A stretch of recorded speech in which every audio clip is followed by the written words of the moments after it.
આજે ગુજરાતમાં બેફામ દારૂ અને ડ્રગ્સના વિરોધમાં આજે અમે આંદોલન કર્યું હતું મેમકો 4 રસ્તા નરોડા. આજે અમે ઉગ્ર આંદોલન કર્યા પછી અમારી ધરપકડ થઈ.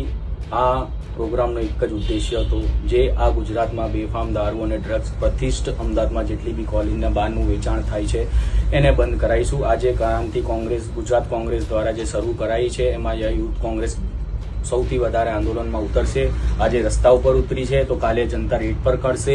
આ ગાંધીજીનું અને સરદારજીનું ગુજરાત છે. આ ગુજરાતને અમે ઉડતા ગુજરાત નહીં બનવા દઈએ અને અમદાવાદમાં જેટલી વિધાનસભાઓમાં બુટલેગરો અને દારૂના જે ધંધા, જે હોમ ડિલિવરીની દારૂ કરે છે, આવનાર દિવસમાં એમનું અને જેટલા બી વહીવટદાર છે એમનું નામ, નંબર, સરનામા સાથે આવનાર દિવસોમાં આ અમદાવાદ યુથ કોંગ્રેસ એક પ્રેસ કોન્ફરન્સ કરશે અને તેના માધ્યમથી બધાના નામ બહાર પાડશે. આવા જ અવનવા વિડીયો જોવા માટે ફોલો કરો ઇન સેકન્ડ્સ.